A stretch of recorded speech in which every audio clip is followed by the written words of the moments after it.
자, 지난 시간에서 272페이지로 갑니다. 자, 지금부터는 우리가 일단 개념을 일단 설명할 테니까 특히 조건의 종류 중 뭐야? 정지 조건과 해제 조건은 개념을 이해를 부탁드릴게요.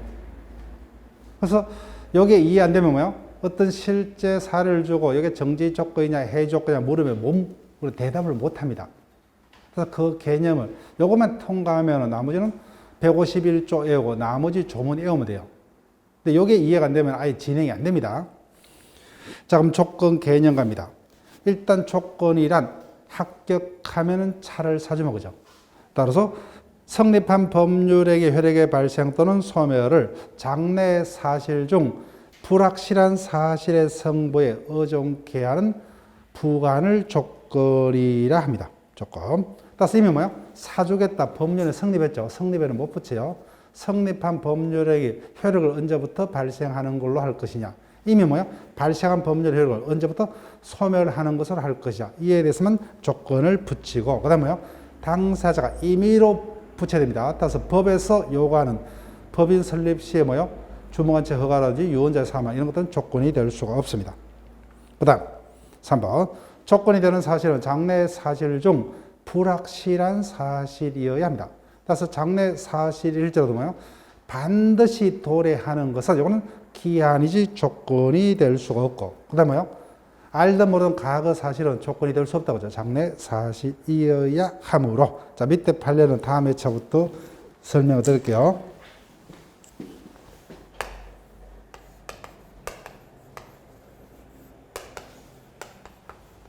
자, 이 부분을 이해를 하셔야 돼요. 정지 조건. 대표적인 예가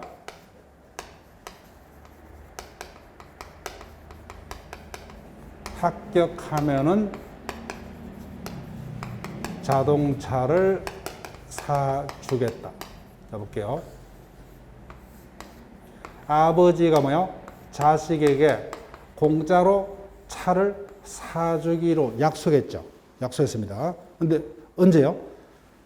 지금 공부하고 있는 시험에 합격을 하면. 그럼 자식은 아버지하고 얘한테 약속이 있더라도 합격할 때까지는 차를 사달라 할 수 있다 없다? 없다. 그럼 정려는 있었지만 정려가 언제부터 혈액이 발생을 해요? 합격한 때부터 그죠? 그래서 그때까지 뭐예요? 혈액 발생이 정지되어 있다고 뭐예요? 그때부터 혈액이 발생한다고 그죠? 그것을 정지 조건이 합니다. 정지 조건. 자, 정지 조건이란 법률행위의 혈액의 발생, 혈액 동그라미 발생 동그라미죠. 그래서 합격하면 그때부터 혈액이 생긴다고 그죠? 정지 조건입니다. 그 다음에 해제 조건.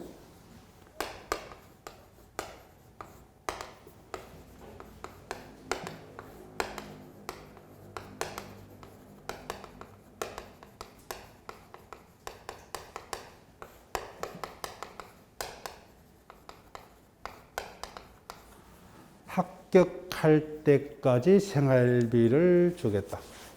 자, 자식이 늦은 나이에도 계속 공부를 합니다. 근데 사법시험을 공부한다고 저 지약입니다. 근데 결혼까지 했어요. 그죠? 자식도 생겼습니다. 염치가 없죠. 그죠? 그래서 아버지에게 이제는 자식도 생겼기 때문에 시험을 이제는 포기를 하고 가족의 살림을 뭐요? 내가 책임지겠다. 그러니까 아버지가 뭐요? 엄청나게 고민을 하시다가 아직까지 내가 힘이 있다. 그죠? 힘이 있으니까 학비하고 가족의 생활비는 내가 될 테니까 뭐야? 일단은 행기 아깝기 때문에 합격할 때까지 내가 책임지마. 근데 생활비를 지금 어떻게 해요? 계속 공짜로 정리하고 있다. 그죠? 정리하고 있습니다. 이미 혈액이 생겼죠. 그런데 약속한 합격이 되면 어떻게 돼요? 그때부터는 정려는 혈액이 어떻게 돼요? 없어지죠. 이를 해제 조건이라 합니다. 그래서 돌아가는 선실이 있었기 때문에 많이 고생을 하셨어요. 자, 볼게요. 해제 조건. 해제 조건은 법률행위의 혈액의 소멸, 혈액 동그라미, 소멸 동그라미 하시면 되죠. 자, 그러면 바로 연습 갑니다. 매일 문제 4번 펴보세요.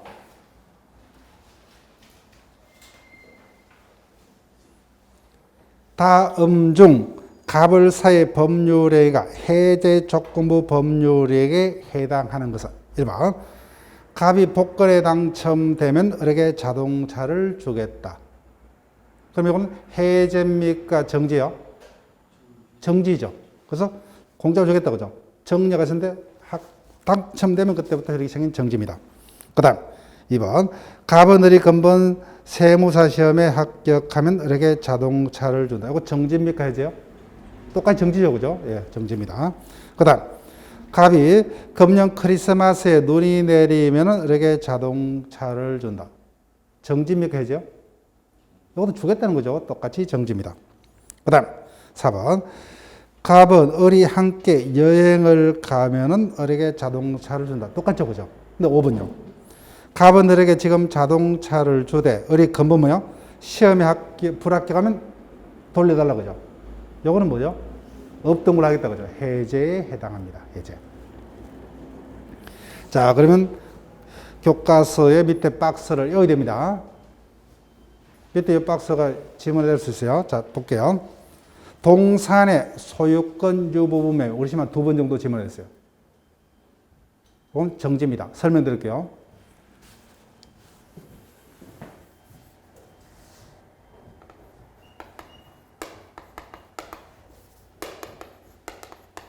냉장고 100만 원짜리를 뭐요? 할부로 판매했습니다. 그 10개월 할부요. 100만 원짜리를 매달 10만 원씩 대금 지급하기로 했다. 그죠? 근데 할부금이 완납이 될 때까지는 그 소유권이 여전히 누구에게 남아있다? 매도인에게 그대로 남아있다. 그죠? 이를 소유권 유보부 매매. 그죠?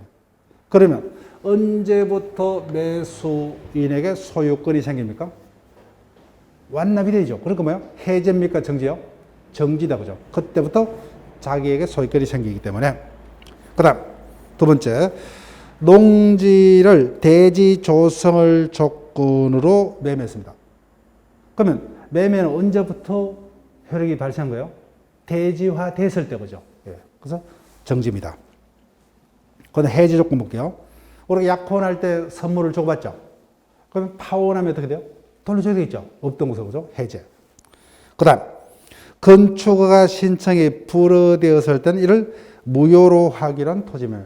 그래서 매매 계약은 있었지만 허가 신청이 불허된 뭐예요? 없던 거로. 그죠? 해제. 그 다음, 농지, 토지 매매에서 공장 부지 및 그 진입도로 부지에 편입되지 아니한 부분의 토지는 매도인에게 원가로 반환키로 한 약속. 여기 어떤 의미요? 일단 다 샀는데 필요 없는 부분은 뭐예요? 원가로 되돌려주겠다. 그 부분은 매매가 없던 것으로 하자는 의미죠. 그죠? 해제입니다. 해제. 자, 이제는 쉽게 시작합니다. 적극, 소극은 오늘만 그냥 제 수업만 듣고 그냥 끝내세요. 더 이상 반복도 하지 마시고. 눈이 오면, 비가 오면 같이 뭐요? 현상의 변경을 요하는 조건을 적고, 반대로 뭐요? 눈이 오지 아니하면, 비가 오지 아니하면 같이 현상의 불변경을 요하는 조건을 소극거립니다. 아무 의미 없어요.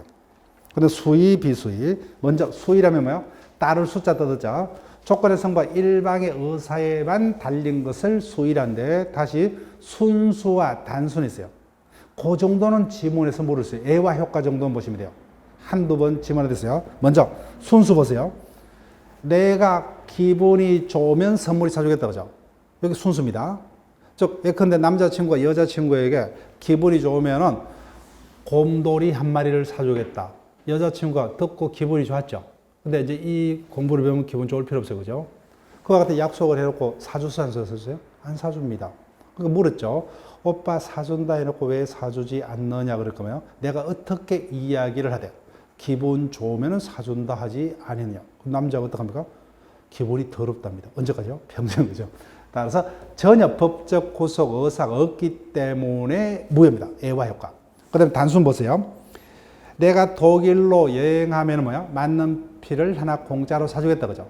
즉, 조건의 성과 일방의 의사에 달렸다는 점에서는 동일하지만 순수하고 다른지 뭐예요? 독일 여행이란 객관적 사실이 추가가 됩니다. 이를 단순, 이는 유효입니다.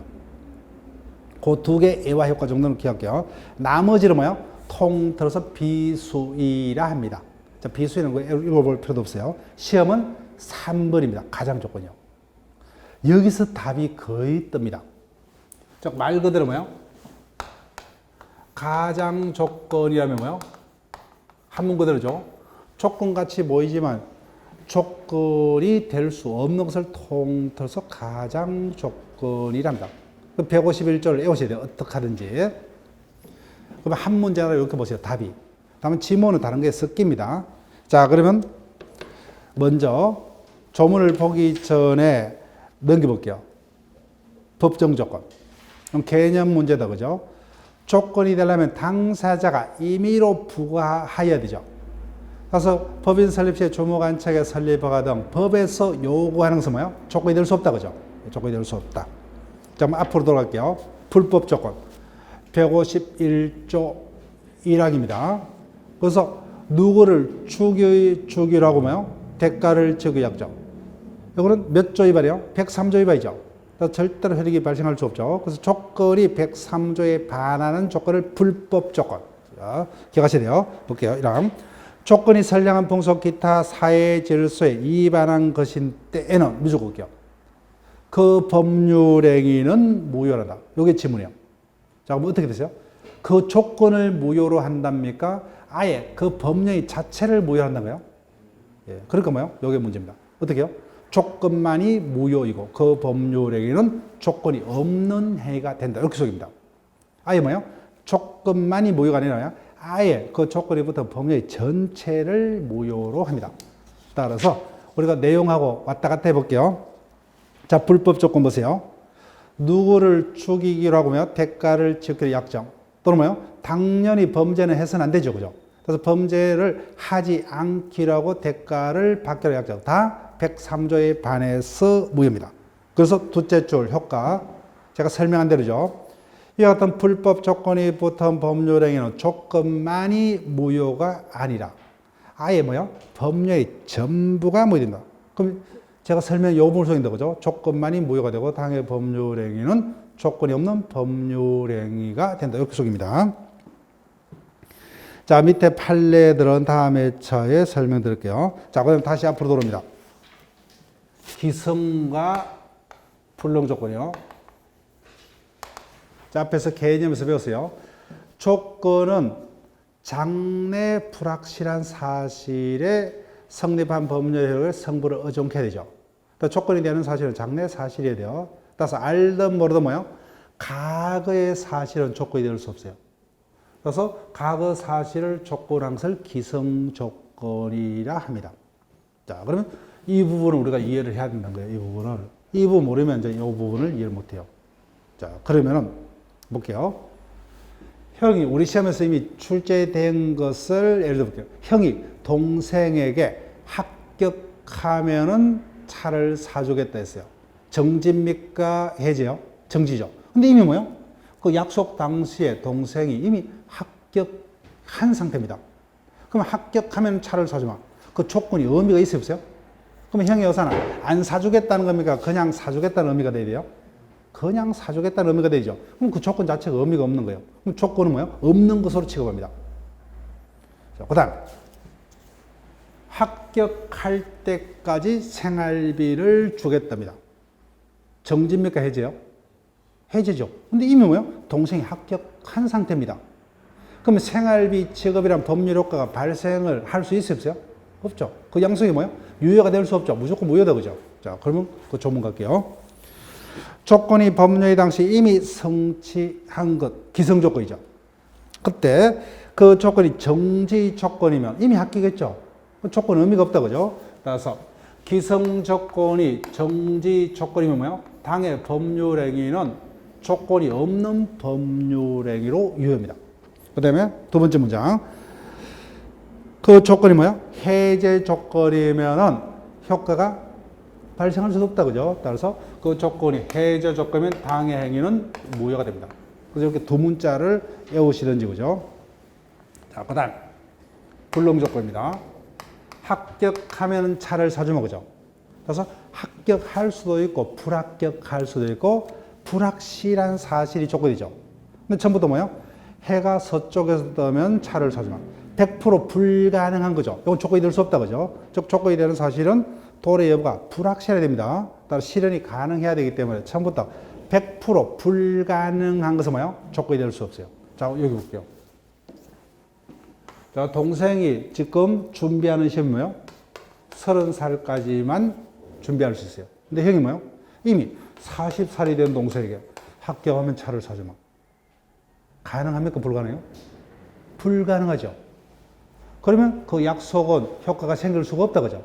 또는 태평양 3만 m에 빠져있는 반지를 찾으면 10억을 주마. 아무 의미가 없죠. 그죠?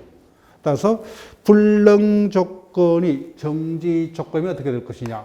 효과가 발생할 수가 없습니다. 그때는 뭐예요? 당해 법률행위는 무효가 됩니다. 그 다음 여기 보세요. 합격할 해가 서쪽에서 뜰 때까지 생활비를 주겠다. 지금 현재 생활비를 주고 있어요? 안 주고 있어요? 주고 있죠. 그죠? 근데 서쪽에 뜨는 순간 어떻게 해요? 없어지죠. 해제 조건 맞죠. 그죠? 근데 그 해제 조건이 성취될 수 있어요? 없어요?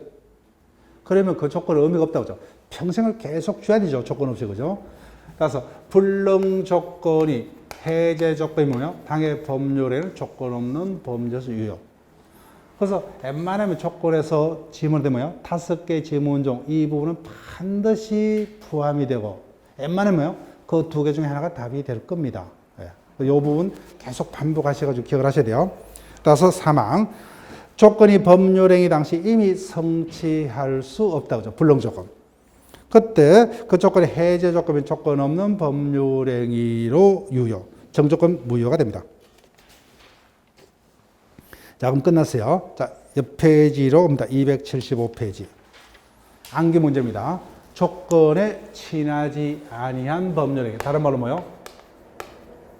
조건을 붙일 수 없는 법률행위입니다. 그러니까 법률행위는 행위자가 원하는 대로의 효과가 발생한 매매 등을 법률행위란다고 하죠. 근데 이와 같은 법률행위는 뭐예요? 자유가 원칙이죠. 즉 법률행위는 자유가 원칙입니다. 따라서 우리는 일상생활에서 자식과 이와 같은 약속을 많이 하죠. 그죠? 그러니까 조건은 원하면은 자유로이 붙일 수가 있습니다. 조건을 붙이는 것은 자유입니다. 그런데 문제는 일정한 경우 뭐예요? 못 붙입니다. 조건이 붙게 되면 뭐예요? 법률행위는 있었지만 언제 효력이 생길지, 언제 뭐예요? 효력이 소멸할지 불확실하게 되죠. 그래서 법률 안정의 요청서 뭐예요? 그 법률의 효과 발생이 확정적임을 요하는 파트에서 뭐예요? 어떤 불확실한 어떤 조건이 붙게 되면 법률 생활에 안정을 해야 한다 그죠. 그래서 그런 경우는 성질상 허용이 안 됩니다. 자, 그 부분 확인할게요. 자, 첫 번째 공익상의 금지. 큰 제목은 보지 마시고 첫 번째 혼인을 뭐요? 장난도 아니고 뭐요? 이혼도 장난도 아니고 뭐요? 뭐 서울에 첫눈이 오면 우리 이혼하는 걸로 하자 그죠. 유성이 떨어지면 이혼한 걸로 하자. 말도 안 되죠 그죠. 다시와 같은 혼인, 이혼 등의 가족법상의 행위는 확정적이어야 합니다. 따라서 이와 같은 가족법상의 불확실한 조건은 못 붙입니다. 다만 유언은 미쳐볼게요. 유언. 따라서 가족법상의 행위, 가족법상의 법률행위는 확정적임을 요하기 때문에 이혼, 혼인 등의 경우에요 불확실한 조건은 못 붙입니다. 그렇지만 유언은 이거는 돈이다 그죠? 예. 따라서 재산 처리의 목적이기 때문에 유언에는 조건을 붙일 수 있습니다. 자, 그 다음에 두 번째 음수평이요. 음수평은 내가 취득했다면 가만히 가지고 있습니까? 유통시켜요. 유통시켜야 되죠. 근데 유통시키려면 불확실한 유통이 안 되겠죠. 그래서 거래 안절에서 음수표에는 불확실한 조건을 붙일 수가 없습니다.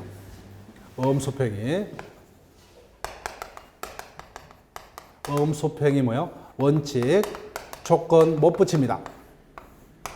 그런데 우리가 음을 본다든지 수표를 보면 어떻게 했어요? 일정 금액을 언제까지 지급하겠습니다. 있죠. 이거는 조건입니까? 기한이요? 기한이죠. 기한은 반드시 도라니까 당연히 기한은 붙일 수 있습니다. 조건은 못 붙이지만. 그런데 이거는 애옵니다. 원칙적으로 뭐예요? 못 붙입니다. 그렇지만 판례에 의하면 보정에는 조건을 붙일 수 있답니다. 보정에는. 자, 그 다음 사익상 금지입니다. 큰 제목 보지 마시고 가로 보면요. 법률행위 중에서 단독행위는 행위자 혼자서 원하는 대로 효과가 발생한다 그죠? 그럼 상대방이 있다면 누구에게 불리합니까? 상대방에게 불리하죠.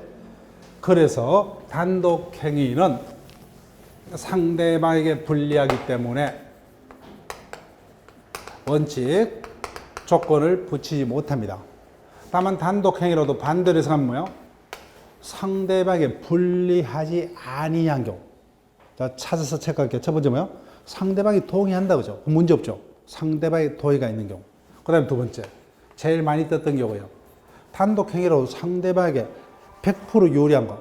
어떤 겁니까? 공짜로 정리하겠다 그죠? 유정. 그 다음에 뭐예요?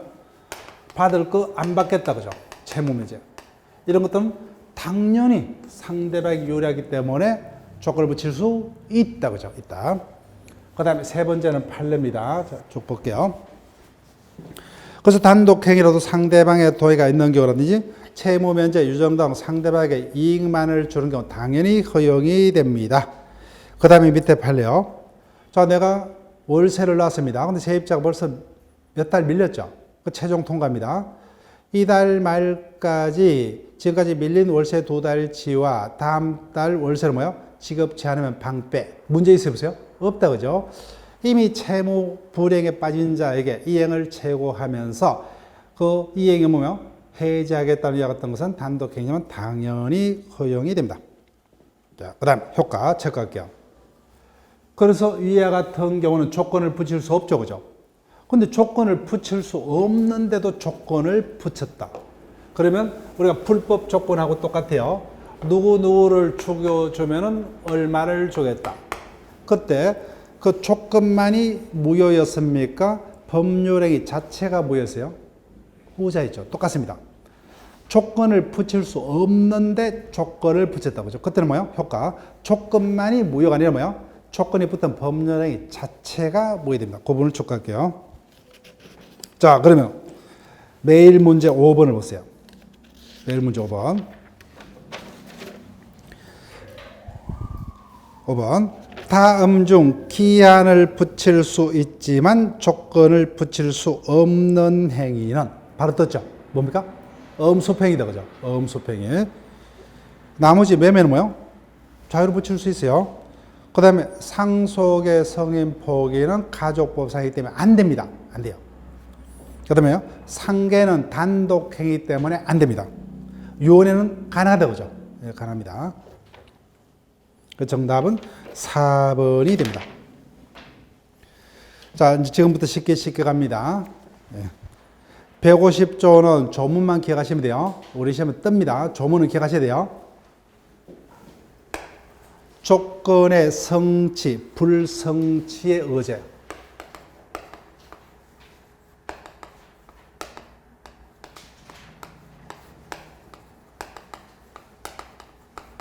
자, 물어볼게요.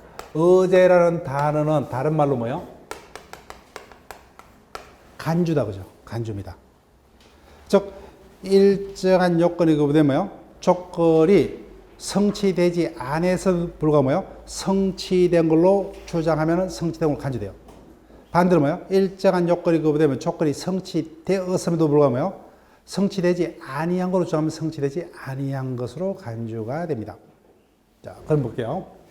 요 부분을 떠올려서 요 조문만 기억하시면 돼요. 자, 부인이 연초에 남편에게 통보를 합니다. 자, 애기들도 다 컸고, 그죠? 이제는 나도 자격증을 따서 사회생활을 해야 되겠다. 그래서 관리사 시험을 준비하겠다, 그죠? 그래서 학원비를 달라고 부인이 남편에게 이야기를 합니다. 남편이 어떻게 해요? 가만히 듣고 있다가 어떻게 해요? 선웃음을 지으면서 돌대가리 그냥 집에서 살림이나 하지, 그죠? 학원비 날리려고 공부를 하느냐고. 그 부인이 열의가 그죠? 어떡합니까? 내가 합격하면 네 어떡할래, 그죠? 어떡할래? 합격할 리도 없지만은 합격하면 뭐야? 나는 평생을 뚜벅이를 아니고 내 차로 뭐야? 내게 공짜로 주겠다. 강하게 약속을 했습니다. 자, 그럼 어떻습니까? 부인이 시험에 적성이다, 그죠? 예. 모의고사는 무조건 100점이에요. 무조건 합격을 합니다. 자, 첫 번째. 150쪽 보세요. 조건의 성취로 인해서 불이익을 받을 당사자. 누굽니까? 남편이죠. 그죠? 당사자가 신의책에 반해서 조건의 성취를 방해한 때에는 즉 상대방은 조건이 성취된 것으로 주장할 수 있다. 그러면 조건이 성취된 것으로 간주가 됩니다. 그래서 시험 당일날 아침에 남편이 뭐예요? 부인에게 지금까지 가족들을 뭐예요? 보살피면서 시험 공부한다고 너무나 고생했다. 따뜻한 밥을 해줄 테는 거 뭐예요? 먹고 가서 합격하고 오느라고 그죠? 따뜻하게 밥을 해줬죠. 그죠? 근데 부인은 불합격이었습니다. 왜요? 시험 장소에는 도착했는데 화장실만 달락하다가 남편이 방했죠. 그죠? 그 결론 합격했어요? 불합격했어요? 불합격했죠. 그렇지만 부인은 뭐예요? 합격한 것으로 주장할 수 있다. 그죠? 그러면 합격한 것으로 간주가 됩니다. 그래서 동그라미 2번, 척각기 1번의 동그라미 2번. 그래서 이 경우 부인이 합격한 거 주장하면 뭐예요? 합격한 것으로 간주가 됩니다. 그럼 언제가 합격한 것으로 간주되냐? 방해행위 시점에 합격한 것으로 간주가 됩니까? 방해행위가 없었더라면 시험이 끝마치는 시점이요? 당연히 후자죠. 그죠? 예, 그 부분요. 자, 2번. 조건의 성취로 인해서 불이익을 받을 당사자가 신의책에 봐서 조건 성취를 방해한 경우는 합격한 것으로 상대방이 주장할 수 있다. 그죠? 그럼 조건이 성취된 것으로 간주가 되는 시점은 몇 줄 볼게요. 이와 같은 신의 성실에 반하는 행위가 없었더라면 조건이 성취되었으라고 추산되는 시점입니다. 예, 그거 출제될 수 있어요. 자, 그 다음 반대입니다. 2항 보세요. 그래서 부인이 큰 소리 땅땅 쳤는데 적성이 아니에요. 적성이 아니다. 아무리 공부 열심히 해도 합격할 수가 없어요. 머리가 나쁜 게 아니라 뭐예요? 적성이 안 맞아요. 도저히. 그래서 편법을 씁니다. 돈을 주고 대타를 사서 합격증을 받아왔습니다. 즉 합격증을 받아왔지만 남편은 어떻게 해요? 불합격한 것으로 주장할 수 있다가 이야기해요. 자, 볼게요. 조건의 성취로 인해서 이익을 받을 당사자 누굽니까? 부인이죠. 당사자가 신의책에 반해서 조건을 성취한 때에는 상대방은 그 조건이 성취되지 아니한 것으로 주장했다. 그러면 불성취가 된 것으로 간주됩니다. 그래서 조문 1, 2한 거 뭐예요? 금방 체크했던 그 부분만 기억하시면 돼요. 자, 그 다음 지금부터는 이제 쉽습니다. 조문 정확히 하시면 돼요. 조건부 행위의 효력. 그래서 합격하면 차를 사주기로 했다. 그죠? 그럼 예를 들면 요 날짜가 확정이 되는 날이라고 볼게요. 그래서 요 날짜가 뭐예요? 시험일입니다. 그럼 요 날짜가 되면 판명이 난다. 그죠? 판명이 납니다. 그래서 148조 볼게요. 1항. 조건이 있는 법률행위의 당사자는 조건의 성부가 미정인 동안에 조건의 성취에서 생길 상대방의 이익을 해하지 못한다. 조금만 기억하시면 돼요. 자, 그래서 보니까 분명히 부인은 합격이야. 그 남편이 뭐예요? 일주일 전에 홀라당 팔아버려. 나도 못하고 너도 못하고죠.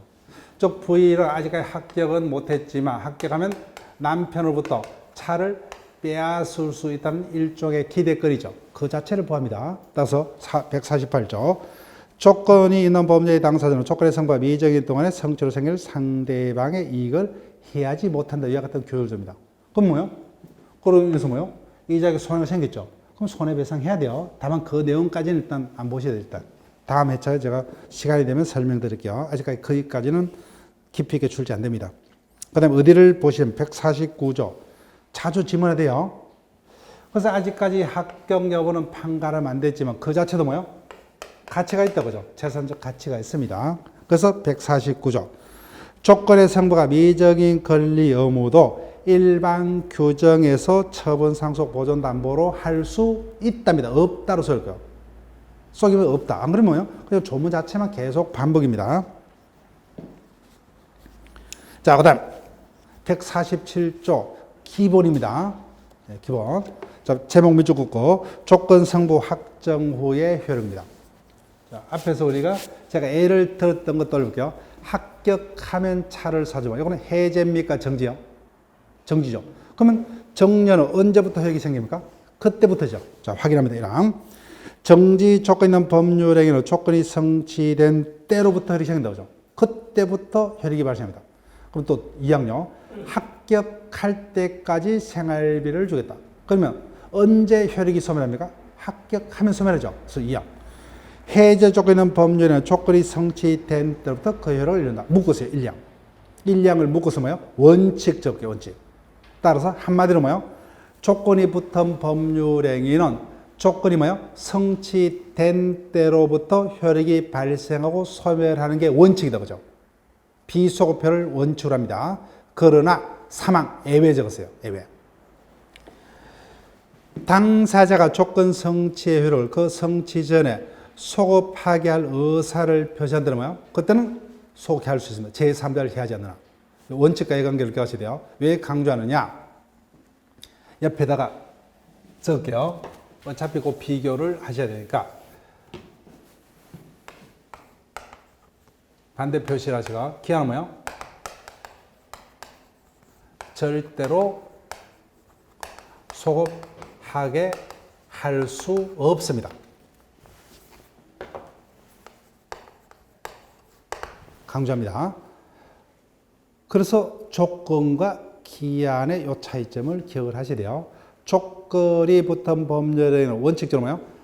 조건이 성취되면 그때부터 혈액이 발생하고 소멸하는 게 원칙이죠. 그렇지만 예외적으로 당사자 합의로 소급하게 할 수 있지만 기한은 뭐예요? 개념상 절대로 소급하게 할 수가 없습니다. 그렇기 때문에 이 부분을 기억을 해달라는 거예요. 자, 그 다음에 넘기면은 입증 책임 적을게요. 입증 책임. 자, 이해가 되시면 이해하시고 안 그러면 외워야 돼요. 자주 떠는 입증 책임 문제입니다. 자, 여러 번 연습해서요. 합격하면 차를 사주마. 그때 합격 여부가 다툼이 있다면 입증 책임은 누가 진다 그러죠? 유리한 효과 발생이 되는 자. 그러면 합격을 하면 누구에게 유리합니까? 아버지에게 유리합니까? 자식에게 유리해요? 자식이죠. 그러니까 효과 발생을 주장하는 자. 그 다음에 아버지는 그냥 차를 사주겠다 했습니까? 합격이란 조건으로 사주겠다 했어요. 조건.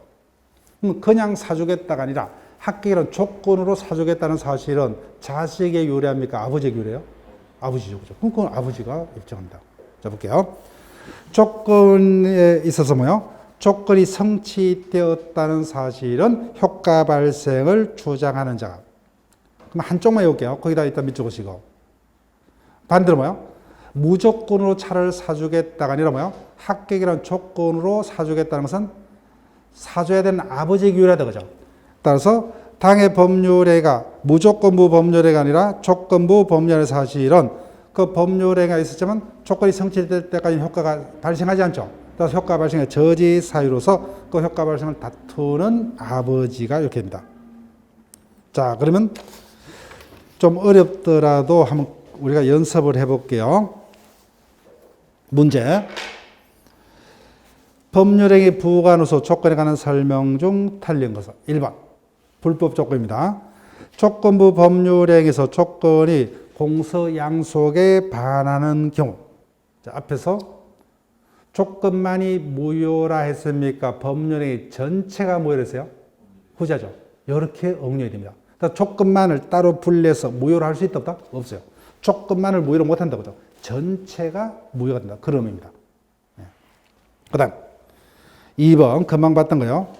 조건이 성취되면 그때부터 혈액이 발생 소멸하는 소급표가 없으나 당사자가 그 성취 전에 소급하게 할 의사를 표시한다는 그 의사에 따른다. 맞죠? 그죠? 네. 다 조문 문제입니다. 그 다음 지금부터는 가장 조건이요. 3번 조건이 행위 당시에 이미 성취했다. 기성입니까? 불능이요? 기성이죠. 이미 조건이 성취됐다고 그죠? 그때 그 조건이 해제 조건이면 기해 무 맞죠? 기해 무. 그 다음 조건이 행위 당시에 이미 성취할 수 없다. 뭡니까? 불능이죠. 그죠? 불능 조건. 그때 그 조건이 정지 조건이면 불정무 그죠? 해가 서쪽이었다면 차를 사주마. 당연히 효과가 발생할 수가 없다. 그죠? 무효가 됩니다. 그럼 정답은 5번입니다. 자, 금방 제가 같이 봤던 판례다. 그죠? 조건의 성취로 해서 불이익을 받을 당사가 시인의 성취의 원칙에 반해서 조건 성취를 방해한 때는 방해 시에 조건이 성취된 것으로 간주가 됩니까? 방해가 없었더라면 조건이 성취되었으라고 추산되는 시점이요. 후자죠. 그죠? 그래서 틀렸던 거예요. 5번. 조금 이렇게 뭐요? 이런 수준으로 계속 반복됩니다.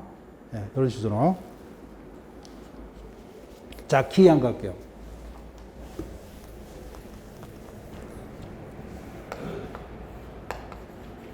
자, 일단 개념 보세요. 기한은 내년 생일에 선물로 자동차를 한 대 사주면 그죠? 즉 성립한 법률행위 효력의 성부를 장래 사실 중 반드시 도래하는 객관적인 장래 사실의 성분에 의존케 하는 보관을 기한한다 그죠? 그 점이 불확실한 장래 사실의 법률 효력의 성분을 의존케 하는 조건과 차이가 납니다. 자, 옆 페이지 구별 볼게요. 법률행위 효력의 성분을 장래 사실에 의존케 한다. 그 점은 조건과 동일합니다. 다만 조건이 되는 사실은 뭐예요? 도래부가 불확실한 사실임에 반해서 기한이 되는 사실은 반드시 도래합니다. 그런데 문제는 뭐예요? 우리가 일반적으로는 보면은 조건이냐 기한이냐가 보입니다. 그런데 일정한 경우 뭐예요? 양자의 구별이 힘든 경우가 있습니다. 이 파트는 우리가 심화반에서 설명드릴게요. 예, 일단은 그렇게 할게요. 자, 그러면 쌍그릇 한번 기한의 종류가입니다. 자, 여기 볼게요. 갑을 간의 아파트 임대차 계약이 체결되었습니다. 갑을 간의 임대차 계약은 언제 성립했어요? 요 날짜에 성립했다 그죠? 근데 계약서를 보니까 1월 1일부터 12월 31일. 즉 임대차란 법률에 요때 성립했지만 언제부터 효력이 발생합니까? 요때부터 그죠? 여기서 뭐요? 시기. 언제 임대차가 종료해요? 요때다 그죠? 이것을 종기라 합니다. 네. 시기가 뭐요? 정지 조건에 해당하는 개념이고 종기가 뭐요? 해제 조건에 해당하는 개념입니다. 자, 그러면 보세요. 동그라미 2번. 이와 같이 뭐요? 기한이 확정이 되어 있다 그죠? 이를 확정 기한이라 합니다. 근데 계약서를 보니까 뭐요? 임대차 기간을 을이 사망할 때까지 또는 뭐요? 서울에 첫눈이 올 때까지 여기 적혀 있어요. 반드시 오긴 오는데 언제일지 확정이 안 돼 있다 그죠? 이를 불확정 기한이라 한다. 큰 2번요. 기한에 지나지 않는 행위. 즉 기한이 붙게 돼도 조건하고 똑같이 그 법률 효력이 불확실하게 되죠. 그 조건을 붙일 수 없는 행위는 원칙적으로 기한도 못 붙입니다. 못 붙여요. 자, 그런데 차이점이 있어요. 혼인등에는 조건뿐만 아니라 기한도 못 붙입니다. 그러나부터 확인합니다. 음수표는 조건은 붙이지 못하지만 언제까지 지급하겠다 그죠? 기한은 붙일 수 있죠. 이 연결은 붙일 수 있습니다. 그 다음 셋째 줄 마지막부터 밀어볼게요. 시기가 붙게 되면 그 법률행위는 언제부터 효력이 생깁니까? 이때부터죠. 근데 뭐요? 일정한 법률행위는 행위자가 행위하면 뭐요? 소급하는 게 있죠. 그죠? 근데 시기란 것은 뭐예요? 개념상 그때부터입니다. 소급이란 것은 시기하고 개념이 모순되죠. 그죠? 그러니까 뭐예요? 소급표가 있는 행위는 시기를 붙이는 것은 모순되죠. 그래서 소급표가 있는 행위는 그때부터라는 것은 있을 수가 없다. 그죠? 그래서 소급표가 있는 게 우리가 아는 게 어떤 게 있어요?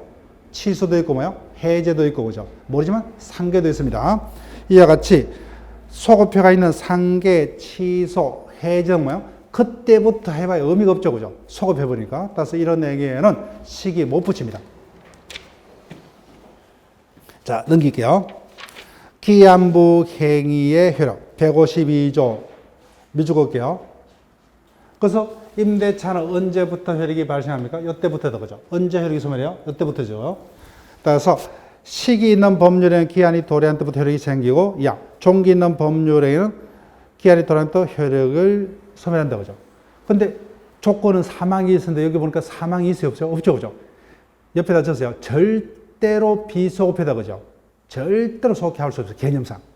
그렇기 때문에 앞에서 조건부 행위 효력을 강조했던 거예요. 자, 그럼 154조.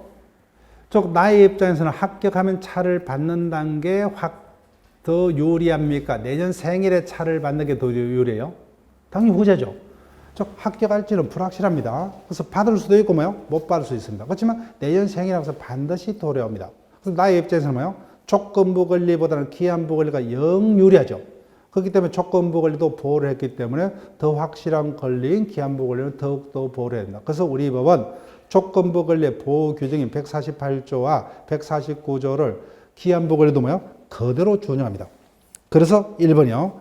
민법은 조건부 권리의 침해 금지에 관한 148조. 사전에 침해 못한다. 그죠? 그 다음에 적극적으로 뭐요? 기한이 도래하기 전도 처분, 상소, 보전, 담보로 할 수 있다. 그죠? 그 149조를 그대로 준용합니다. 중요한 것은 2번이요. 조건은 원칙으로 비소급 표지만 당사자의 합의로 소개할 수 있었죠. 근데 기한은 뭐요? 절대로 개념상 소급표가 인정 안 됩니다. 그래서 마지막 좀 적을게요. 당사의 특약이 있더라도 뭐요? 소급표는 인정될 수 없다. 만약 그 같은 특약이 있었다면 그 특약이 무효입니다.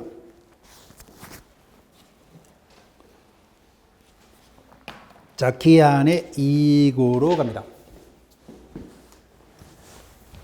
자, 기한 자체에서는 금방 봤던 기한은 절대로 소개할 수 없다. 그 부분 기억하시고, 기한 자체에서 독자적으로 의미가 있다면 이 부분이 의미가 있을 겁니다.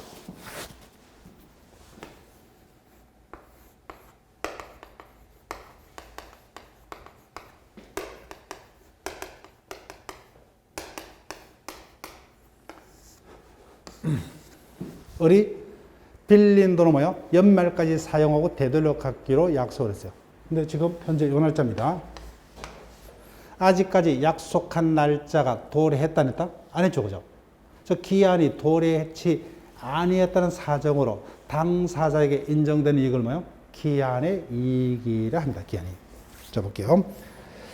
기한의 이익이란 기한이 아직 도래치 아니함으로써 당사자에게 인정되는 이익을 말합니다. 그래서 2번. 기한의 이익이 누구에게 있느냐? 그때그때마다 다릅니다. 개개 법률행위의 종류별로 다릅니다. 자, 그래서 기한의 이익은 뭐예요? 당사 합의로 달리할 수 있다고 하죠. 이미 규정 체크할게요. 2번. 자, 그럼 다시 올라갑니다. 법정 보세요. 153조. 그래서 기한의 이익이 누구에게 있느냐는 뭐예요? 개개 법률행위마다 다른데, 우리 법은 뭐예요? 원칙. 그 이익이 누구에게 있는지가 분명치 아니하면 1항. 기한의 이익은 누구에게 있는 것을요? 채무자에게 있는 것을 뭐예요? 추정한답니다. 적으세요. 항상 추정은 주의해달라고 하죠. 본다면 틀려요. 자, 그 다음 2항요. 기한의 이익을 간자는 뭐예요? 기한의 이익을 자유롭게 포기할 수 있다면 적을게요. 기한의 이익은 포기할 수 있습니다. 첫 번째 문장. 그러나 거래에서 상대방의 손해가 있으면 손해는 배상해요. 자, 보세요. 내가 의리입니다.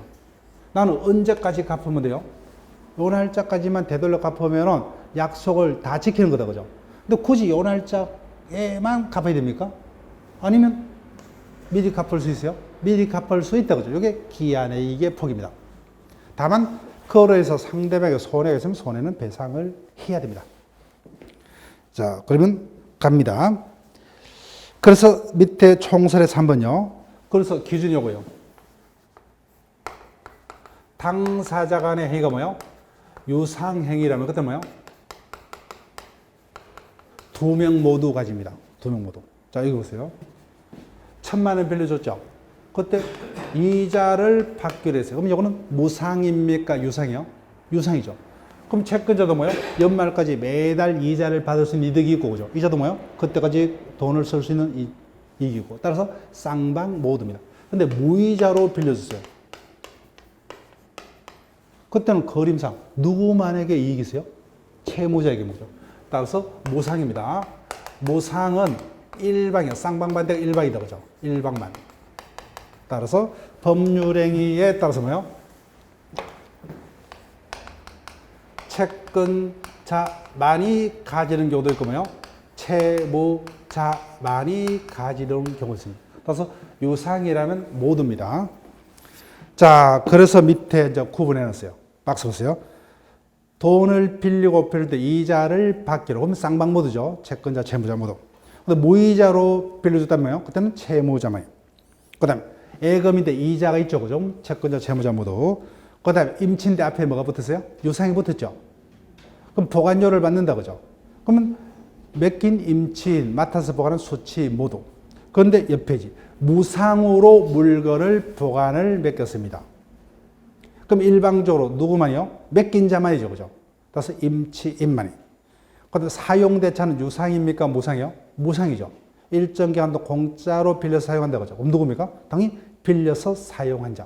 임대차는 당연히 대가가 있죠. 당연히 쌍방 모두입니다. 자, 쌍거리군요. 그래서 내가 어리라면 반드시 요 날짜에 빌린 돈을 갚을 필요 없죠. 미리 갚을 수 있다 그죠? 그래서 기한의 이익은 포기할 수 있습니다. 다만 그래서 상대방에게 손해가 있다면 손해는 배상해야 돼요. 포기는 뭐요? 내가 일방적으로 포기하죠. 그죠? 단독행위, 상대방이 있는 단독행위에 해당합니다. 자, 효과 밑줄 그을게요. 셋째 줄 포기가 있으면 뭐요? 그때부터 기한이 도래한 것 같은 효력이 생깁니다. 그때부터요. 장난에서. 자, 2번입니다. 자, 보세요. 을이 무이자로 빌려서 사용하고 있습니다.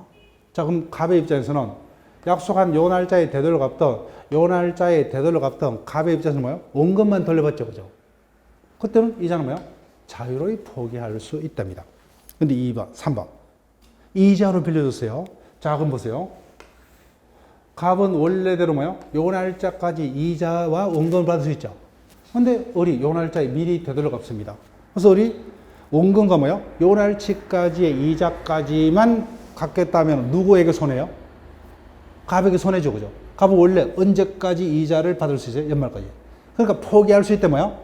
그로 인해서 생긴 손해를 배상해야 됩니다. 그래서 미리 갚으려면 뭐예요? 원래 약속한 날짜까지 뭐예요? 이자를 포함해서 뭐예요? 미리. 다만 중간 이자는 공제를 하겠죠. 그죠? 미리 갚으니까. 그래서 그 이야기입니다. 자, 그 다음에 기한의 이익의 상실입니다. 자, 보세요. 내가 갑입니다. 왜 1,000만 원을 을에게 연말까지 되돌려 갚기로 하고 빌려줬어요?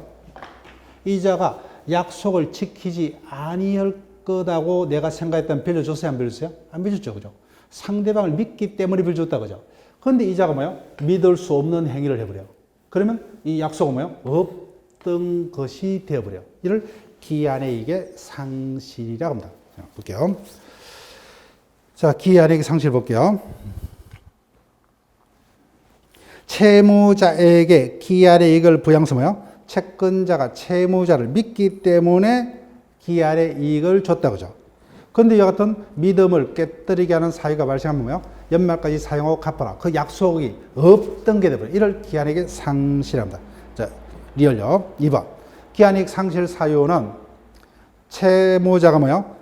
담보를 손상, 감소, 멸실케 하거나 채무자가 담보 제공 의무를 이행치 않거나 본격적인 3번이 되고요. 채무자가 망하거나 마지막에 당사자의 약정 사유가 발생했을 때. 자, 그러면 옆에다가 적을게요. 그럼 기한이익 상실하는 민법 규정은 강행법규입니까? 당사자 합의로도 정할 수 있는 임의규정이요? 임의규정이죠. 그렇죠? 임의규정 적게요. 자, 그럼 지금부터 중요합니다. 그래서 이자가 뭐예요? 요때 망해버렸어요. 6월 20일. 그러면 이때까지 빌려서 사용을 해라. 이 약속은 없던 게 되죠. 없던 게 됩니다. 자, 지금부터 주의해야 돼요. 그러면은 바로 요 날짜에 뭐예요?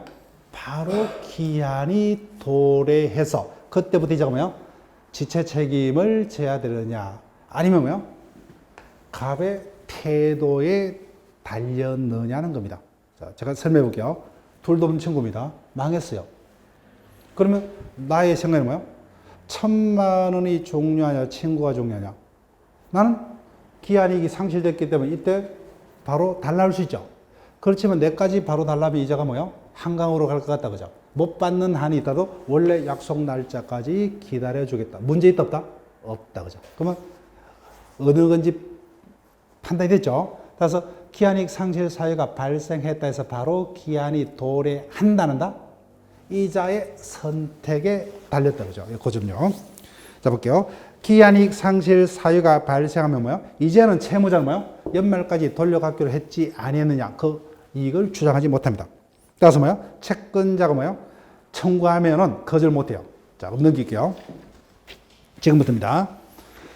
기한의 이익의 상실 사유 발생만으로 바로 기한이 도래하는 것이 아니라 미주고 볼게요. 채권자가 뭐요? 이를 이유로 뭐요? 청구해야만 기한 도래 효과가 발생을 합니다. 계속요. 따라서 채권자가 뭐요? 기한이익 상실로서 즉시 이행을 청구할 수도 있고 뭐요? 원래까지 기다려줄 수도 있죠. 그죠? 그 부분 기억해야 되는 거예요. 따라서 기한이익 상실 사유가 발생하면 즉시 기한이 도래한다. X입니다. 예. 기한이익 상실 사유가 발생하면 채권자가 이행을 청구할 수도 있고 기다려줄 수도 있다. 그죠? 청구하면 그때부터 기한이 도래하는 게 됩니다.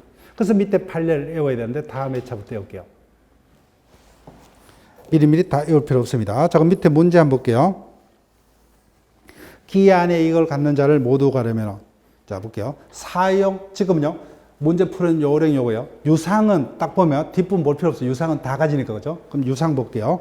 니은, 임대차니까 이걸 볼 필요 없죠? 그럼 다 가집니다. 그 다음에 5번 미음, 이자 있는 소비대차니까 따질 필요 없다, 그죠? 그럼 나머지를 볼게요. 첫 번째, 사용대차니까 무상입니다. 사용대차는 빌려준 자가 이익을 가집니까? 빌린 자요? 빌린 자죠. 그럼 맞죠, 그죠? 빌린 자. 그 다음, 이거 무상임치입니다. 그럼 판단해야 돼요. 공짜로 물건을 보관을 맡겼죠. 그럼 맡아서 보관하는 자가 이익을 가집니까? 맡긴 자요. 맡긴 자. 틀렸죠, 그죠? 그 다음, 리얼. 이자 없이 빌렸죠. 무상이죠. 그럼 누굽니까? 빌린 자죠. 그죠? 그럼 정답은 디귿만 틀렸죠. 그죠? 디귿만. 이렇게 됩니다. 자, 이런 식으로 연습을 부탁을 드릴게요. 자, 그러면 오늘 수업은 여기까지입니다. 자, 그때 우리가 나가는 매일 문제들을 우리가 같이 쭉 연습을 합니다. 그 정도로 뭐요? 연습을 반복하시고, 아직까지 우리 기출 문제는 가끔 소개해 드리는 것은 제가 어떤 문제가 출제가 된다. 그런 어떤 확인용이지, 아직까지 그런 수준의 문제를 우리가 자유롭게 풀 수 있는 실력은 못 됩니다. 경험자분들을 빼놓고는. 그래서 그 부분은 욕심내지 마시고, 매일매일 나가는 문제 위주로 쭉 하루하루 내 실력을 쌓아갈게요. 자, 그러면 오늘 시간은 여기서 마치고 다음 시간에는 일단 예상 진도보다는 조금 밀렸지만 크게 밀린 건 아니에요. 저 다음에는 뭐요? 민법 총칙을 마무리 짓고 물권법을 진행을 합니다. 그래서 상대적으로 뭐요? 우리가 채권법과 물권법 중에서 상대적으로 물권법을 조금 더 뭐요? 자세히 하고 나름대로 우리가 뭐요? 물권법이 조금 더 우리가 접근하기가 쉽습니다. 접근하기. 왜 채권은 접근하기 힘드냐? 채권 총론은 비전공자들을 대상으로 하는 시험은 유일하게 우리밖에 없어요. 역설적으로 말하면 뭐요? 이 부분은 힘든다는 겁니다. 힘들다. 해도 안 된다는 거예요. 해도. 그 상대적으로 뭐요? 물권법이 조금 더 우리가 쉽게 받아들일 수 있기 때문에 물권법보다 조금 더 노력을 힘을 뭐요? 기울이고 채권법은 어차피 뭐요? 해더라도 안 될 수 있는 부분들이 있기 때문에 노력을 조금 더 뭐요? 줄이고 효율적으로 가성비 있게 진행을 합니다. 그게 절대평가의 요령이다. 그죠? 다 맞출 필요가 없기 때문에. 자, 그러면 오늘 여기까지 합니다. 예, 수고했습니다.